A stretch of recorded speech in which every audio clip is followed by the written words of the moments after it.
Одоо түрүүн Эренчин Базар докторийн хариултан дээр ингэж ерөөсөө л орон нутаг руу ингээд сорон түлхэх шин чанартай байгаад байна. Хот руу татах шин чанартай байгаад байгаа том шалтгаануудын нэг бол эрүүл мэнд боловсролын үйлчилгээ асуудал байна. Хүн мэдээж хүүхэдтэй чанартай боловсрол өхийн тулд хотод сууршаад байна гэд. Тэгэхээр энэ боловсрол эрүүл мэндийн асуудал дээр бүсүүдэд ямар шатараатай үр дүнтэй ажлууд хэрэгжүүлэх ёстой.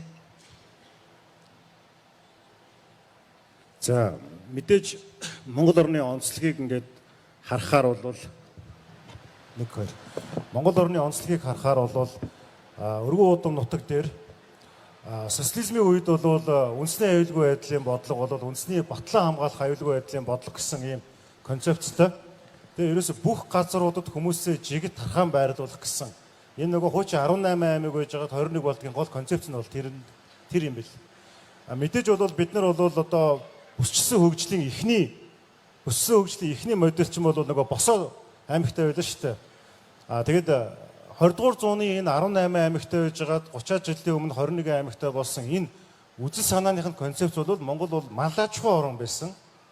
Мал аж ахуй орн байж байгаад мал аж ахуй газар тариалангийн орн болсон.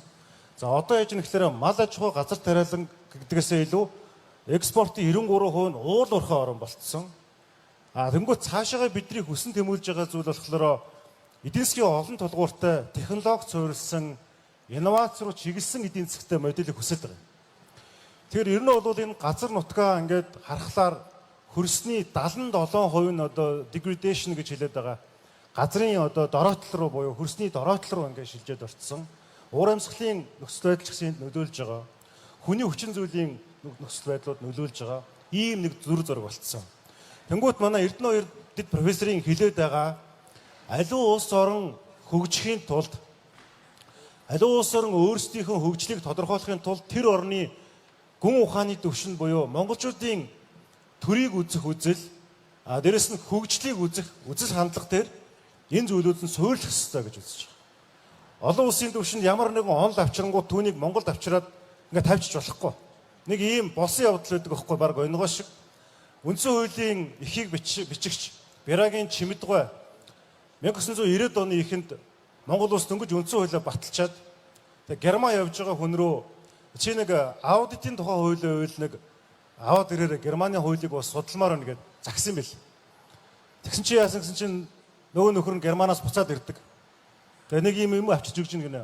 Ингээ харсан чинь аудио машины танилцуулга аваад ирдэг байхгүй сэтгүүл. Тэгээ тэр үед 30 жилийн өмнө тийм байсан байгаа байхгүй юу? Аудио машин хоёрыг ялгахгүй хэмжээнд байсан байгаа. Тэгээд баахан хуулиуд Монголд гарсан. Өнөөдөр Монгол улсын хэмжээнд 803 хууль үйлчилж байгаа. Энэ хуулиуд нь өөрөө 2300-400 журамтайгаа зөрчилдсөн. Хүний эрхийн асар олон асуудлууд байгаад байгаа юм. Тэгээд тэр утгаараа бол яаж юм гэхээр одоо энэ их хурл сая 2-7 хоногийн өмнө 24-с 28 оны Монгол улсын их хурлын стратеги төлөвлөгөө гэж батлаад хүн төвтэй гэдэг нэг бодлого хийчлээ. За яагаад хүн төвтэй гэж ярьваа гэсэн. 1992 оны 1 сарын 13-ны өдөр 11 цаг 35 минутанд бид нар юу хийсэн гэхээр хүмүүнлэг иргэний ардс нийгмийг эх орондоо зохицуулан хөгжүүлнэ гэж тунхагссан. Хүмүүнлэг байдал нь хаана байна? Иргэний байдал нь хаана байна? За нөгөө чөлөөт эдийн засгтай чөлөөт нийгмийн ардсан тогтолцоо нь хаана байна гэхээр бид нар ингээд маш их зовлонтой замуудыг туулсан. Мэдээж Орос хятад гэдэг энэ хоёр том хөршийн дунд байгаа монголчууд тусгаар тогтнол тэр тусмаа эдийн засгийн эрхчлөөгөө сэтгэлгээний оюун санааныхаа эрхчлөөг авч үлдэхийн тулд маш хэрмэлцэлтэй байгаад. Тэр утгаараа бол одоо үүнээс хойш түүнээс цааш 126 болж байгаа. За бүсчилсэн хөгжил мега төслүүд гэж явж байгаа юмны цөмийн цөвд нь болохоор хүний хөгжил байна гэж үзэж байгаа. Шууд механикаар эрүүл мэнд боловсрол гэж хэлэхээс илүүтэйгээр ер нь шалгуураа тогтоочоо. Нэг улс нэг стандарт гэдэг үз. Энэ бол зам тавих стандарт, хүүхдийн тоглоомын талбай барих стандартын цаана нь хүний эрхийг дээдлсэн байх стандартын тухай яриад байгаа. Өнөөдөр Монгол улсын 330 суманд 21 аймагт 7900 иргэдийн хурлын төлөөлөгч сонгогдсон. Дархан аймаг эмэгтэй хурлын даргатай баяр хүргэмээр байгаа. Эмэгтэйчүүдийн манлал энэ дээр чинь нэлээд гарч ирж байгаа. Эмэгтэйчүүдийн манлайлал 1% нэмэгдэхэд авилга 3-4%-оор унжээдэг тийм тогтолцоо байдаг. Монгол улсын цаашдаа улс төрийн намуудын тухай хуучлс ингэж явж байгаа. Яагаад би энэ 7900 хүний тухайд урдж байгаа гэхээр би хүний эрхийн дэд хорооны зүгээс бүх 7900 иргэдийн урлын төлөөлөгчнөд алан бичиг явуулж байгаа. Өөрөөр хэлбэл гаргаж байгаа шийдвэр болгоно шийдвэр бүрээ хүний эрхийг хангаж гаргаач. Тэнд байгаа стандартаа гаргаач гэж. Өөрөөр хэлбэл төгсгөлт нь хэлэхэд зөвхөн засгийн газар бид нар тийм хийх ёстой. Нэг бүсчсэн хөгжил гэдэг нэг юм яваад байгаа. Сайн буянгийн амар сайхан шадар сайд ахалж байгаа юм байна. За тэгээд нэг том хуурлах хийж байгаа юм байна гэд асуудал гэлбаад өнгөрдөг баймаар байгаа. Энд ирж байгаа төлөөлөгч болгоны үзэгний үзүүл шийдвэрээр энд байгаа засаг дарга нарын тэр шийдвэрүүдийн угийн уг цөмийн цөмдөн нөгөө хүн төвтэй бодлого чинь шалгуур үзүүлэлтүүд явж ямаар байгаа. Энд ямар нэгэн хөрөнгө оруулалтын тухай биш, хандлагын тухай ойлголт, хариуцлагын тухай ойлголт, тангар үргэсэн ажилтан эзэн болох тухай ойлголт байгаа.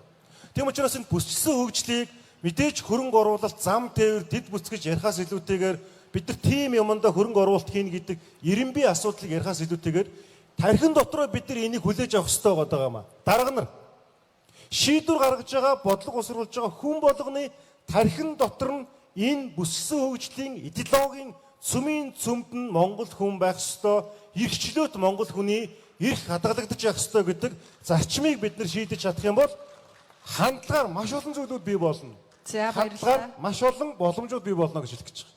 За баярлалаа.